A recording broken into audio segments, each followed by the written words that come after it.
자, 여러분 안녕하세요. 모터라인 윤성입니다. 오늘 급발진 얘기를 좀 해보려고 합니다. 최대한 제 생각 여러분들께 잘 전달 드릴 수 있도록 한번 노력해 보겠습니다. 막상 생각해보면은, 야, 급발진이라는 게 도대체 뭐야? 라고 했을 때 명확하게 정의를 내리지 못할 수도 있거든요. 왜냐면, 야, 우리가 뭐 911 터보 S 같은 차 타서 런치 컨트롤 하면은, 테슬라 타서 플레드로 막 런치 컨트롤 해도 그 차도 급발진 하는 건 맞잖아. 제로백이 2초인데. 자, 그렇다면 과연 이번 그 안타까웠던 시청역 사고와 같은 그런 케이스에서 얘기하는 급발진은 과연 어떻게 정의해야 되는가에 대해서부터 좀 간단하게 설명을 드리는 게 좋을 것 같은데, 저는 그냥 심플하게 생각하면 그렇게 생각을 해요. 운전자가 악셀 페달을 밟지 않았는데 차가 튀어나가면 급발진이다. 반대로 결과값은 똑같아. 갑자기 말도 안 되게 차가 막 돌진을 해가지고 여기저기 막 받고 막 인명사고가 나고 했어. 이랬는데 근데 악셀 페달을 봤더니 밟았네? 라고 하면은 그거는 이제 급발진이라고 하지 않고 우리가 페달 오인 사고라고 하죠. 그래서 급발진과 페달 오인 요 두 가지의 차이는 결과값은 똑같더라도 이제 운전자가 실질적으로 악셀 페달을 밟았냐 밟지 않았느냐, 요걸로 저는 구분을 해야 한다라고 생각을 합니다. 자, 그런데 중요한 건 그래서 급발진이라는 게 있는데 없는데 이제 이거를 먼저 말씀을 좀 드려야 할 것 같아요. 다시 말해서 악셀 페달을 밟지 않았는데 차가 튀어나갈 가능성이 도대체 있기는 있는 거야? 급발진 사고 그거 말이 되는 거야? 그게 실제로 존재할 수 있기는 한 거야? 라는 게 일단 궁금하실 것 같은데, 급발진 사고는 사실 지금까지 몇 차례 입증되고 증명된 적이 있었죠. 자, 운전자는 가속 페달을 밟지 않았는데 차가 혼자 튀어나가는 증상, 지금까지 전 세계적으로 딱 두 개의 케이스가 있었는데, 일단 첫 번째 케이스 같은 경우에는 이제 다 악셀 페달과 관련된 것들이에요. 악셀 페달을 눌렀는데 그 누른 악셀 페달 위쪽으로 발매트가 이렇게 티용하고 튀고 올라온 거야. 그러고 나서 사람이 발을 뗐는데 발매트가 악셀 페달을 그대로 누르고 있어서 차가 급발진하게 된 케이스. 그리고 악셀 페달과 관련된 또 하나의 케이스는 이제 이 페달 안쪽에 이걸 여러분들이 눌렀을 때 다시 이렇게 원복해주기 위한 게 리턴을 해줄 수 있는 스프링이 들어가는데, 그런 기계적인 부분에 고장이 생겨서 눌렸는데 다시 안 튀어나온 거예요. 악셀 페달을 눌렀는데 다시 안 튀어나오는 케이스. 그래서 또 급발진으로 이어지는 케이스가 있었죠. 그래서 일단 악셀 페달과 관련된 케이스가 있었다. 그리고 이거는 미국에서 굉장히 큰 사건이었고, 이 사건으로 인해서 도요타가 정말 천문학적인 손해배상금을 지불하게 되고, 진짜 회사가 한번 휘청거렸던 그런 사건입니다. 그래서 사실 미국에서는 이제 이 급발진 사고가 이제 이렇게 돼서 한번 이제 증명이 됐었다라고 이제 말씀을 드릴 수 있고, 그리고 또 하나의 케이스는 조금 생소하실 수는 있는데, 이제 디젤링이라고 하는 내연기관 엔진에서 나오는 증상이 있어요. 자, 이 디젤링 증상에 대해서 이제 간단하게만 설명을 좀 드리면, 우리가 엔진 실린더가 있잖아요. 그러면 원래는 이 실린더 안에 공기 들어가고 연료 들어가서 빵 터져서 이 피스톤을 움직여줘야 되는 거잖아요. 그런데 이 디젤링 증상은 뭐냐? 공기와 연료 이외에 제3의 대표적으로는 엔진 오일이에요. 뭐 LPG 차량들 같은 경우에는 이제 엔진 오일이 아니라 이 카본 슬러지들이 폭발을 일으키는 경우도 있는데, 대부분의 실질적으로 급발진까지 이어지는 디젤링 사고들을 보면은 이제 보통은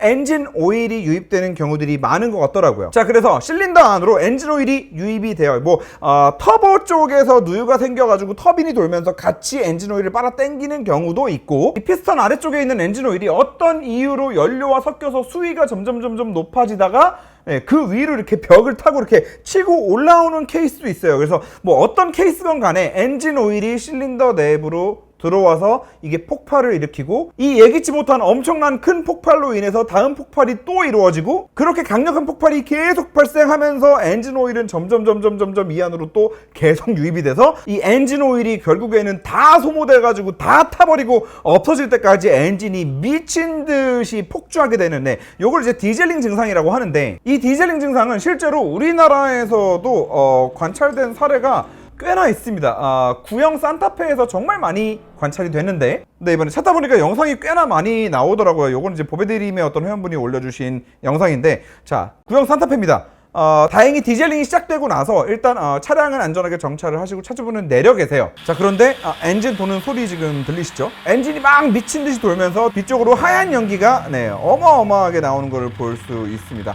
엔진 오일이 연소되고 있기 때문에 저 배견이 나오게 되는 건데, 다른 산타페 디젤링 케이스 같은 경우도 다 동일해요. 뒤쪽에서 하얀 연기가 저렇게 나온다라는 거죠. 자, 문제는 저렇게 하얀 연기가 미친 듯이 나올 정도로 저게 지금 시동을 껐는데도 엔진이 혼자 저러고 있는 거거든요. 그러니까 저 정도쯤 되면은 실제로 운전자가 악셀 페달을 밟지 않더라도 차가 앞으로 튀어나갈 수 있을 정도의 힘은 나오게 되는 거죠. 그리고 이 디젤링으로 인해서 차량이 이제 급발진하는 것 같은 그런 증상이 나오는 이런 케이스는 우리나라뿐만 아니라 이제 해외의 사례들도 많이 찾아볼 수 있는데요. 지금 뭐 보고 계시는 이 영상 같은 경우에도 고속도로를 달리다가 이제 어떤 차가 디젤링으로 인해서 막 배견을 엄청나게 내뿜으면서 그냥 정차해 있는 모습을 볼 수 있어요. 근데 저 앞차는 이미 시동도 다 꺼놓은 상태야. 꺼놨는데도 엔진은 미친 듯이 혼자 돌면서 저렇게 하얀 연기를 뿜고 있는 거예요. 근데 정말 운이 좋게도 이 블랙박스에 탑승하고 있는 남자가 저게 어떤 증상인지를 아는 거지. 그리고 저 차가 수동차라는 것도 아는 거지. 뭐 자기 차가 저 차인지는 모르겠는데, 그래서 옆에 타 있는 여성분한테 막 얘기를 해요. 야, 저 가가지고 수동기어 5단에다가 넣어가지고 클러치 확 뗀 다음에 그렇게 해가지고 엔진을 멈추도록 하라고 해. 막 이렇게 얘기를 해주는데, 결국에는 여자분이 가가지고 얘기를 했는데도 안 되니까 이제 자기가 내려가지고 그 차 엔진을 꺼주는 막 이런 영상도 있고, 해외에는 디젤링과 관련된 사례들이 정말 많습니다. 그래서 이 디젤링이 차량을 급발진시킬 수 있는 원인 두 번째입니다. 자, 결과적으로 급발진이 존재하냐? 네, 이렇게 존재합니다. 실제로 밝혀진 사건들이고 과학적으로 입증된 것들이고 심지어 제조사가 인정을 하고 손해배상까지 해줬던 사건들이에요. 자, 이 케이스 안에서 보면 급발진은 있는 게 분명하고, 우리는 이미 있었던 이 사례들을 교훈 삼아서 야, 이런 일이 또 벌어지면 안 되겠다. 그러니까 발매트 아무거나 깔지 말고 절대 발매트가 악셀 페달을 막 눌러가지고 급발진이 일어나지 않도록 해야 돼 라고 생각하는 거 너무나 정상적이고, 내연기관 차에서 디젤링이 발생하면 안 되기 때문에 차량을 우리가 잘 메인터넌스를 해야겠구나, 유지관리를 잘 해야겠구나, 엔진오일 레벨을 잘 봐야겠구나 라고 생각하는 것도 너무나 저는 정상적이라고 봐요. 그런데 문제는 이 정도 이유들로는 성에 차지 않는 분들이 이 시장을 개판으로 만들고 있다고 봐요. 박병일 명장님, 김필수 교수님, 그리고 한문철 변호사님. 자, 저는 이 세 분은 지금까지 명확하게 밝혀진 급발진 원인에 대해서 애써 부정하고 싶어 하시는 것 같아 보여요. 그리고 그 이유를 좀 추측을 해보자면, 우리 박병일 명장님 같은 경우에는 이제 박앤장 기술로펌 차량기술연구소라는 걸 운영을 하시는데, 여기 뭐 하는 곳이냐면 급발진 사고를 주장하고 싶어 하는 사고 차량 운전자분들이 여기 가서 이제 감정서를 받는 곳이에요. 감정서. 나 1호 명장입니다. 나 1호 명장이라서 나 차 잘 알아요. 나 알죠? 내가 봤을 때 이 차 급발진이에요 라고 해가지고 도장을 하나 꽉 찍어주고 몇백만 원 받을 거예요. 이렇게 감정서 써주시고서는 이제 돈 벌고 계시고요. 김필수 교수님 같은 경우에는 자동차 급발진 연구회라는 조직을 이끌고 계시는데, 이 연구회는 한 10년 전부터 급발진을 완벽하게 입증할 수 있는 장치를 내가 개발을 했다. 그러니까 이 좋은 거를 모두가 다 씁시다 라고 하면서 자꾸 이제 물건을 팔려고 하고 계시고, 우리 한문철 변호사님은 이제 뭐 많은 분들이 다 아시겠지만 이 급발진을 증명할 수 있는 날이 여러분 드디어 왔습니다. 자, 여러분 페달 블랙박스를 설치합시다 라고 하면서 또 돈을 벌고 계신단 말이죠. 자, 그리고 이 세 분의 공통점이 있죠. 네, 급발진으로 돈을 벌고 있다는 겁니다. 그래서 그렇기 때문에 급발진으로 돈을 벌어야 하기 때문에 급발진이라는 거는 계속 어떤 미지의 영역, 어떤 확인할 수 없는 그 어떤 굉장히 미스테리한 영역에서 계속해서 일어나는 사고여야만 이 공포 심리를 이용해서 본인들이 매출을 올리고 돈을 벌 수 있는 그런 구조를 가지고 있다 보니까, 급발진 사고는 지금까지 증명된 거는 뭐 이렇게 악셀 페달 문제이거나 아니면은 뭐 디젤링 문제입니다. 그런데 고객님은 전기차 타시잖아요. 네, 전기차 발매트 순정인가요? 네, 악셀 페달 가능성 없고요. 네, 디젤링 가능성 없네요. 자, 그러면 페달 오인인 것 같습니다. 라고 말을 못하고 있는 걸로밖에 보이지 않아요, 저는. 이분들한테는 페달 오인 사고가 입증되고 증명되는 그 순간 본인들의 돈벌이가 없어지는 거거든. 자, 제가 괜히 이런 얘기를 하는 게 아니라 한 분 한 분 몇 가지만 좀 얘기를 들어드릴게요. 자, 물론 제가 지금 드리고 있는 말씀들은 여러 가지 정황들을 바탕으로 제가 이제 추측을 해낸 거기는 하지만 나름대로는 제가 이렇게 추측할 만한 이유들이 좀 더 있거든요. 그래서 몇 가지 사례만 좀 말씀을 드리면, 자, 박병일 명장님 같은 경우에는 참 오랜만입니다. 그 빌어먹을 놈의 그 피스턴 드레인 홀 이후로 잘 지내십니까? 근데 사과는 아직도 못 받았습니다, 제가. 뭐 아무튼 박배일 변호사님 같은 경우에는 굉장히 오래전 7년 8년 전만 하더라도 그 굉장히 안타까웠던 부산 산타페 급발진 의심 사고, 그 사고 차량 설명하시면서 디젤링에 대해서 정확하게 얘기를 하세요. 예, 엔진 연소실에 연료가 너무 많이 들어가든가 아니면 뭐 오일하고 섞여 들어가든가 이랬을 때 과하게 올라가는 RPM을 오버런 현상이다 이렇게 생각하는 거예요. 현대 산타페는 실제로 고압 펌프 쪽에 문제가 있었습니다. 그래서 이거 무상 수리도 때렸어요. 자, 그런데 박배일 명장님 이 사건 얘기하면서 디젤링에 대해서 정말 자세하게 얘기를 해요. 이 고압 펌프에서 연료가 새서 결국에는 이게 타고 들어가서 엔진 오일과 섞였고, 엔진 오일과 섞이다 보니까 이 엔진 오일 레벨이 점점 올라오다가 피스턴이 상하 운동을 할 때 그 옆에 벽을 타고 올라와서 엔진 오일이랑 연료가 함께 위로 올라오면서 의도치 않은 폭발이 생겼고, 한번 폭발이 생기고 난 이후에는 이게 연쇄작용으로 바바바박 터지면서 이제 디젤링이 일어나서 급발진이 일어날 수 있다라고 정상적으로 이 급발진이 일어날 수 있는 조건들에 대해서 정확하게 알고 계십니다. 자, 그런데 이런 분이 어쩌다가 이제 와서는 예능에 나가서 급발진을 막으려면 주기적으로 히터를 틀으라고? 전자 시스템 센서랑 컴퓨터가 습도에 취약하니까 그냥 창문 닫고 히터 온도를 최대로 높여요. 그래서 습도가 안 생기도록 하면 센서가 오작동될 확률이 적다. 자동차에 있는 내부의 습기를 없애라, 이런 얘기를 하고 싶어요. 그래서 수시라든가 아니면 굵은 소금을 갖다 주머니에 넣어서 제습제 같은 거를 이제 의자 밑에 양쪽에 쭉 뒤에까지도 하나씩 주머니에 달아놓고요. 자, 뭐 이것뿐만이 아니에요. 계속 나와가지고 언젠가부터 이 얘기도 하시더라고요. 급발진 50%는 줄일 수 있다, 이겁니다. 내가 급발진을 50% 줄일 수 있는 방법을 알려줄게 라고 하면서 시동을, 자, 보탄을 한번 누르고 그렇게 밟지 않고 한번 보통을 누르는 거죠. 그리고 한참 있다가 시동을 걸어. 그러니까 시동을 두 번에 나눠서 걸면은 이제 급발진 확률을 50% 줄일 수 있다. 거기다가 이제 주기적으로 히터도 틀어라. 그러면 이제 습기를 잡을 수 있기 때문에 전자장비들의 이제 습기가 닿는 거를 좀 막아서 이제 전자기기 오작동을 막을 수 있다.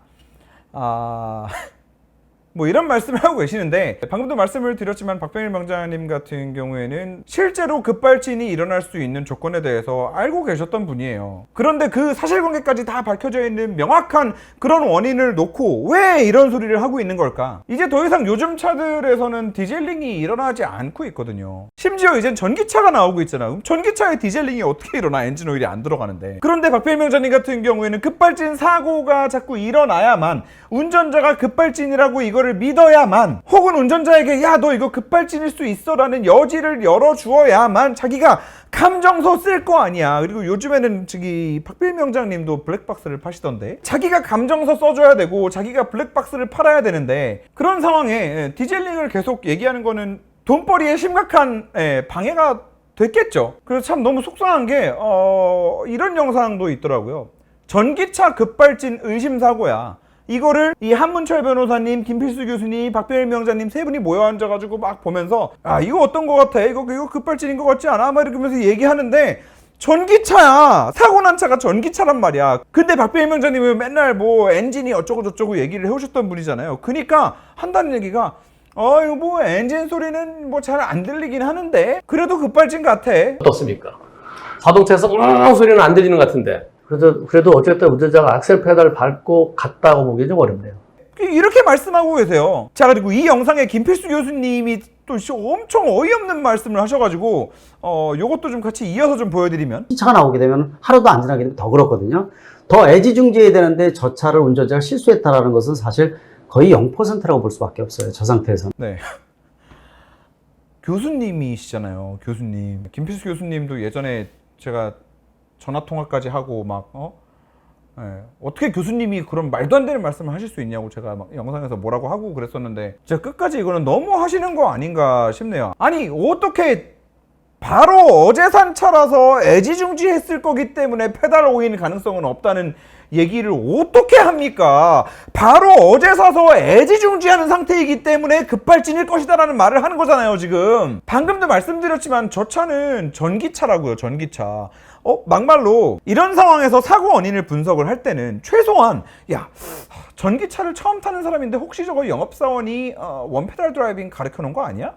기본 세팅을 원페달 드라이빙으로 해가지고 기사님 이렇게 하면은 연비를 많이 아낄 수 있습니다. 그러니까 이제 전기 충전 자주 안 해도 되게 연비 좋게 원페달 드라이빙으로 타보세요 라고 하면서 차 준 거 아니야? 그래서 원페달 드라이빙으로 운전하다가 헷갈려가지고 확 밟은 거 아니야? 라고 추정을 하는 게 상식적이고 그게 순서지. 어떻게 전기차란 얘기는 뭐 박병일 명장도 김필수 교수님도 싹 다 빼버리고 그냥 완전히 무슨 인싸케이 수준의 토론들을 하고 계시는 거예요. 도대체 어떻게? 자, 그리고 재밌는 거는 이 김필수 교수님도 과거에는 급발진 원인에 대해서 이 급발진이 일어나는 원인은 이거다라고 해가지고 이미 뭐 또 대대적으로 발표하신 내용이 있어요. 그때 내용은 뭐냐면 우리가 브레이크를 밟으면 이 중간에 하이드로백이라는 게 있어요. 우리가 발로 밟는 힘만으로는 이제 브레이크 피스톤까지 쭉 미는 게 좀 힘드니까 이 중간에 힘을 좀 배가시켜주는 장치예요. 그래서 뭐 진공매력 장치라고도 해요. 자, 그런데 이 하이드로백 안에 공기가 결국에는 들어있는데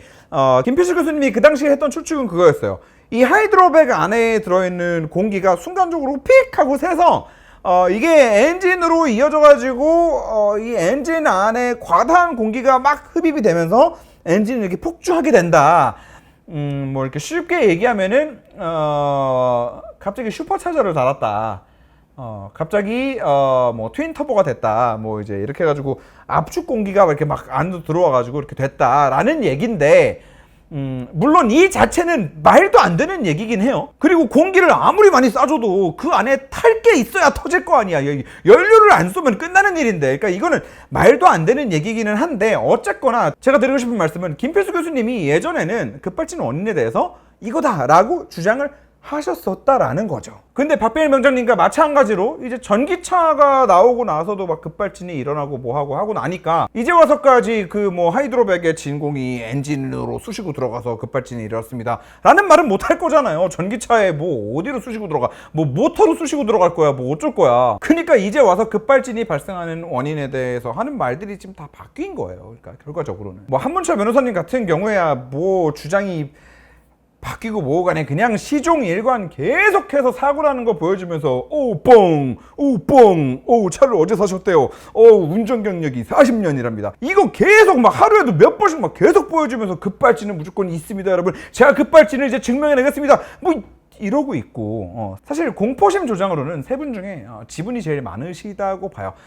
확실히 변호사님이셔서 그런지는 모르겠지만 김필수 교수님이나 박병일 명장님처럼 이렇게 무리수는 안 두는 것 같기는 해요. 뭐 정확하게 저게 급발진의 증거고 뭐 급발진은 100% 있습니다 뭐 이런 말씀은 안 하시던데, 그래도 사실 한문철 변호사님이 말씀하시는 영상의 톤들을 보면은 이거는 그냥 급발진이 있습니다 여러분, 급발진 조심하세요, 제가 증명해내겠습니다, 블랙박스 다십시오 이거잖아. 그런데 과연 한문철 변호사님처럼 똑똑하신 분이 이게 아무리 문과여도 저 같은 애들도 온라인을 통해서 그냥 조금만 스터디 해봐도 급발진이라는 거는 사실 전 세계적으로 딱 증명된 케이스들이 있고 나머지는 페달 오인 사고가 맞는데 과연 그거를 알아보지 않으시고 모르셔가지고 저러고 있을까라고 생각하면 저는 그렇게 생각하지 않거든요. 마찬가지로 그게 돈이 되기 때문에 저러고 있다라고 생각을 해요 저는. 그래서 이거 정말 단적인 하나의 케이스들만 찾아온 건데 이거 찾아가지고 파기 시작하면은 끝도 없어요. 1년 동안도 할 수 있어 이거. 근데 그냥 여러분들도 이런 케이스들을 보시고 그들을 전문가라고 해서 이렇게 무조건적으로 신뢰하거나 무조건적으로 저들의 말을 믿는 거는 문제가 있을 수 있겠다라는 생각을 한 번쯤은 좀 하셨으면 좋겠다라는 생각이 드는 거고, 그리고 이 세 분한테 또 좀 꼭 드리고 싶은 말씀은 이걸 생각을 하셨으면 좋겠어요. 계속해서 이런 비슷한 유형의 사고를 보여주면서 급발진 어휴 그럴 리 없죠, 내 차 애지중지하는데 페달 잘못 밟았을 리 없죠, 뭐 운전 경력이 몇십 년인데 네 그럴 일 없죠. 뭐 박병일 명장님 이번에 시청 사건 관련해서도 계속 인터뷰하러 나오셔가지고 페달 오인 사고면은 그냥 한 번만 쿵 하고 말아야지 어떻게 저렇게 쾅쾅쾅 하냐, 그렇기 때문에 저건 급발진이라고 본다 이런 말씀 계속 하시면서 그냥 아무런 근거도 없이 아무런 밝혀진 것도 전혀 없는데 여러분 그냥 이런 상황은 무조건 급발진이에요, 어떻게든 차를 들이받으세요, 뭐 옆으로 해가지고 뭐 타이어를 터트리세요, 뭐 EPB 브레이크를 당기고 있으세요 이런 말을 자꾸 하면 실제로 운전하다가 페달 오인으로 악셀레이터를 밟았을 때 그때 그 생각을 먼저 떠올리게 될 거예요. 급발진인가 봐.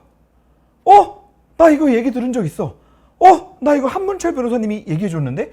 나 이거 김필수 교수님이 얘기해줬는데? 나 이거 우리 명장님이 얘기해줘서 아는 건데? 이거 급발진이네? 온통 머릿속엔 급발진밖에 없고 그때부터는 EPB를 땡겨야 되나 뭐 전원을 어떻게 꺼야 되나 내가 차를 들이받아야 되나 그 생각밖에 안 하게 될 거라고. 이거는 저는 결과적으로 이 세 분의 행동으로 인해서 사고까지 이어지지 않았을 페달 오인 사고도 지금 사고로 이어지고 있을 가능성 또한 있다고 봅니다. 이거 정말 심각하고 무겁게 받아들여 주셨으면 좋겠어요. 제가 지난번에 친구 집을 한번 놀러 갔는데 그 친구 어머니께서 저한테 물어보시더라고요. 어머, 급발진이 진짜로 있니? 급발진이 일어나면 어떻게 해야 되니? 너무 무섭다. 이러시는 거예요. 뭘 보셨어요? 그랬더니 그 한블리 봤대, 한블리.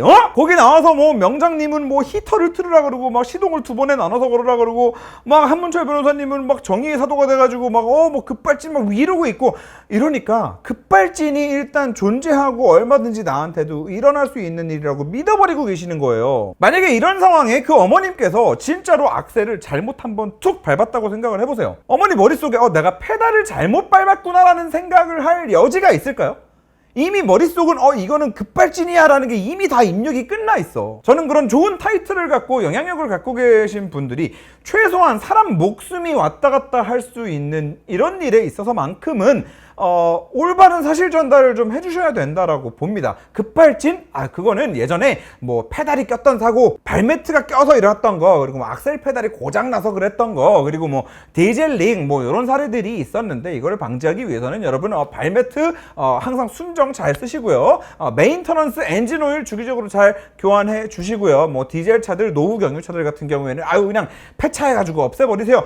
뭐 이런 얘기들을 좀 해주시고 그 사례들 외에 급발진이 일어난 케이스가 증명된 게 없고 그리고 어떤 이유가 있는지도 지금 모르고 뭐 아무도 모르는 상태이니 혹시라도 차가 훅 나가는 것 같다라고 하면 일단 발을 빼고 내가 어떤 페달을 밟고 있는지를 보세요 라는 그런 말씀들을 좀 영향력을 가지신 분들이 많이 해주셨으면 좋겠어요. 이거는 제가 다른 건 다 그렇다고 쳐도 방금도 말씀드렸지만 그것 때문에 사람이 더 다칠 수 있다니까 진짜로. 가능성을 이렇게 죽여버리는 거잖아. 자, 그래서 주제 넘지만 저는 이거는 정말 큰 문제가 있다고 생각을 해서 현재 그 언론에서 전문가분들이라고 이제 이렇게 떠받들어주는 분들에 대한 문제점에 대해서 한번 얘기를 좀 해봤어요. 언론도 문제가 크죠.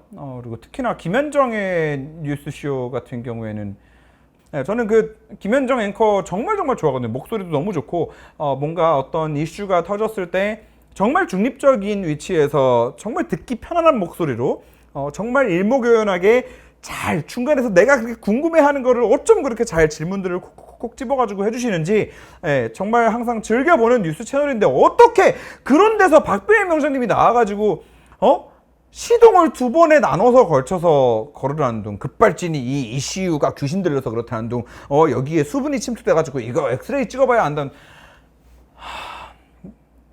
진짜 저는 언론들도 책임이 있다고 봐요. 지금 이렇게까지 페달 오인 사고, 급발진 의심 사고 이런 것들이 지금 많아지고 있는 데에는 전문가들과 이 언론의 이 대환장 콜라보가 저는 굉장히 큰 역할을 했다고 봅니다. 그 맨날 급발진 났다고 뭐 이렇게 자극적인 뉴스들만 다루고 막 급발진이 맞다는 식으로 무슨 뭐 언론에서까지 페달 블랙박스 장착 의무화에 대한 뭐 그런 뉴스를 내보내고 그딴 거 하고 있을 시간에 여러분 급발진은 증명된 게 없습니다. 여러분이 잘못 밟고 있을 가능성에 대해서 생각해보세요. 자, 해외 사례 쭉 보여주면서 자, 해외 사례 얘기 나왔으니까 이것도 조사된 거를 쭉 한번 말씀을 드리면 뭐 김한영 대표님이 워낙에 디테일하게 많이 해주시긴 했는데 저는 조금 더 사례를 다양하게 펼쳐서 얼마나 다양한 나라에서 이 페달 오인 사고들이 일어나는지를 좀 한번 보여드릴게요. 자, 지금 요거 보고 계시는 거 요거 독일입니다. 독일에서도 페달 오인 사고가 일어나고요. 자, 프랑스 일어납니다. 자, 미국 말할 것도 없고 지금 특히나 미국 같은 경우에는 지금 테슬라가 또 많이 돌아다니죠. 테슬라가 많이 돌아다니면은 원페달 드라이빙을 사용하다 보니까 아무래도 또 페달 오인 사고가 많아질 수밖에 없습니다. 그래서 미국 사고 많고요. 중국 장난 아니죠. 그리고 또 중국 같은 경우에는 재미있는 게 사실 이런 거 보면 중국이 또 참 똑똑하다라는 생각이 드는 게 이 페달 오인 사고가 자꾸 원페달 드라이빙으로 인해서 나온다라는 이제 통계치나 이제 이런 데이터들이 있으니까 아예 중국 안에 돌아다니는 모든 전기차는 원페달 드라이빙을 할 수 없도록 하는 법안을 만들었다고 합니다. 역시 공산당. 그리고 이 말은 바꿔 말하면 이게 그냥 단지 급발진 사고야, 뭐 테슬라 쓰레기 라고 하는 게 아니라 이런 일들이 자꾸 발생하니까 전기차들은 최소한 브레이크를 자꾸 쓰도록 해야겠다 라는 이제 그런 법안을 만들었다라고 보시면 될 것 같아요.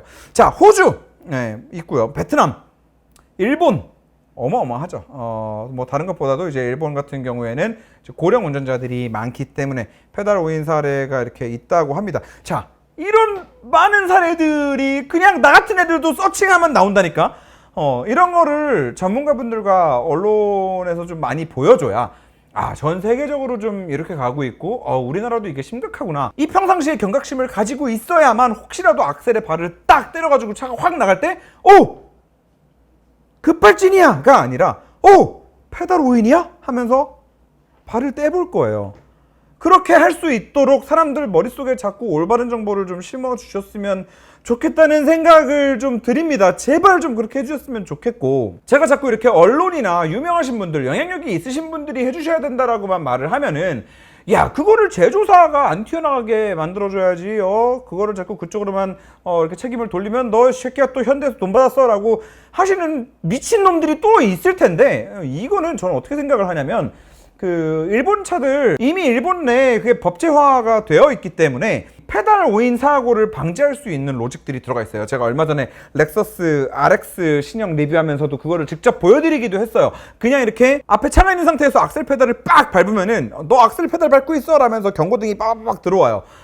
다 좋다 이거예요. 그런데 절대 그 페달 오인 사고 방지 장치는 완벽하게 작동할 수 없어요. 완벽하게 사고를 막을 수가 없어요. 왜냐하면 방금 말씀드린 제가 타봤던 그 렉서스만 하더라도 작동 조건이 굉장히 까다로워요. 내가 페달 오인으로 악셀 페달을 밟았는데 앞차를 박을 것 같잖아? 그래서 알람이 막 울리기 전에 내가 저 차를 피하려고 급발진이다, 나 피해서 가야지 이러고서 핸들을 딱 틀잖아요? 스티어링 휠을 딱 트는 순간 이 페달 오인 방지 장치가 꺼져요.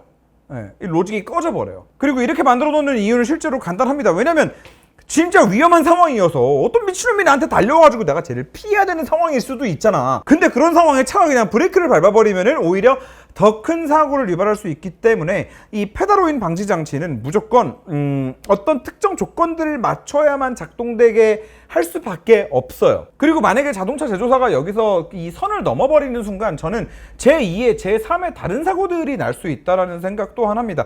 이번에 출시된 한국의 이제 캐스퍼 EV에 이 페달 오인 방지 장치가 들어가 있습니다. 물론 정말 극단적인 케이스이기는 하지만 우리가 지하차도에 있는데 앞에서 막 물이 쏟아져 들어와. 근데 내가 조금만 더 나가면은 여기서 차로 그냥 탈출할 수 있을 것 같아. 혹은 앞차가 막 밀려가지고 못 나가고 있어. 그럼 내가 앞차를 좀 밀어줘야 될 것 같아.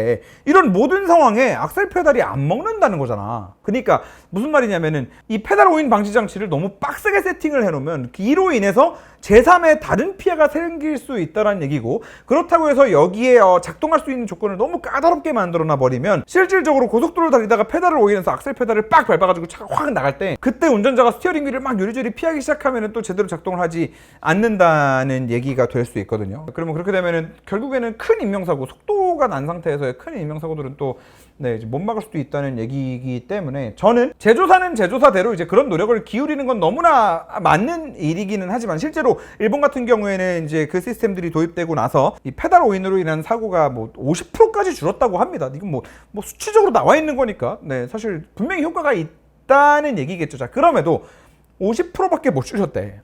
나머지 50%는 그대로 페달 오인을 하고 있다는 얘기거든. 그럼 이걸 우리나라에 그대로 대입을 했을 때 우리나라도 이제 앞으로 이제 페달 오인 방지 장치들이 막 다 들어가는데, 그래도 나머지 50%는 또 페달 오인을 하고 계실 거 아니에요. 그러면 그 나머지 50% 분들은 또 계속해서 페달 오인을 할 때마다 급발진이다, 어떡하지? 차를 박으라 그랬는데? 그러면서 페달을 다시 밟을 생각은 안 하고 또 차를 박을 생각을 하고 계실 거잖아요. 50%씩이나. 그렇기 때문에 저는 제조사는 제조사대로 이제 그런 노력들을 기울이는 건 너무나 좋고 마땅하고 너무나 잘하고 있다라고 생각을 하고, 더 똑똑한 시스템을 많이 탑재해서 정말 위험한 상황이 일어나지 않도록 해주는 거는 전 너무 필요하다고 보지만, 기본적으로 그것보다도 더 우선적으로, 너무 기본적으로는 모든 운전자들이 나는 페달을 오인할 수 있다, 급발진은 예전에 어떤 케이스들이 있었고 현재는 밝혀진 바가 없다라는 거를 머릿속에 인지한 상태에서 운전을 한다면 네, 전 어쩌면 시청력 사고도 막을 수 있었을 거라고 봐요. 네. 난 진짜 물어보고 싶어. 그 사고 낸 운전자분 네, 평상시에 한문철, 박병일, 김필수 이런 분들 영상 얼마나 접하셨는지 난 진짜 물어보고 싶어요. 정말로. 난 영향이 있을 거라고 봐. 잘못 밟았는데 와! 이게 그거구나. 결국 나한테도 올 게 왔구나. 이러면서 그때부터는 네. 그래서 이 부분 좀 심각하게 생각을 해주시면 너무 좋을 것 같고 진짜 이와 관련된 얘기들은 계속 급발진이 있다고 사람들 머릿속에 온통 그 생각밖에 안 나게 해버리면은 진짜 이거는 잠재적으로 나 때문에 사람이 죽을 수도 있겠구나라는 생각을 해주시면 정말 좋겠습니다. 네. 언론들도 마찬가지고요. 자, 뭐 결국에 아무리 말씀을 드려도 야 어떻게 사람이 40년 운전했는데 페달을 오인할 수 있겠어 라는 말씀을 하실 수도 있겠죠. 근데 저는 이제 그런 분들한테는 그냥 이거 말씀드리고 싶어요. 자동차 페달이요. 악셀 페달하고 브레이크 페달이 이렇게 높낮이가 다르게 세팅되어 있어요. 브레이크 페달이 훨씬 더 운전자와 가깝게 이렇게 올라와 있죠. 네. 이거 전 세계 모든 자동차 브랜드들이 모든 악셀 페달과 브레이크 페달을 이렇게 만드는데 제조사들이 페달을 이렇게 만드는 데는 다른 이유가 있는 게 아니에요. 네. 자동차 제조사들은 야, 운전자가 페달을 헷갈리게 밟을 수 있어 라는 걸 깔고 만드는 거예요. 그래서 혹시라도 잘못 밟더라도 브레이크 페달이 먼저 밟히라고. 그리고 발이 왼쪽 오른쪽 이렇게 움직일 때 브레이크 페달이 이렇게 튀어나와 있으니까 이렇게 탁탁 걸릴 거 아니에요. 이게 브레이크 페달이라는 거를 인지하라고. 그런 이유들로 이렇게 브레이크 페달의 높이까지 다르게 만들어 놓는 거거든요. 이걸 한번 생각을 해보시면 좋을 것 같아요. 전 세계 모든 자동차 회사들이 그 수십 년 막 100년을 넘게 자동차를 만들면서 결과적으로 공통되게 세팅하는 값이 왜 그렇게 된 건지에 대해서 한번 생각을 해보시면 좋지 않을까. 네. 이 휴먼 에러가 존재할 수 있다 라고 판단을 하는 거죠. 자, 뭐 드리고 싶은 말씀은 다 드린 것 같아요. 네. 박병일 명장님은 진짜 사과 안 하십니까?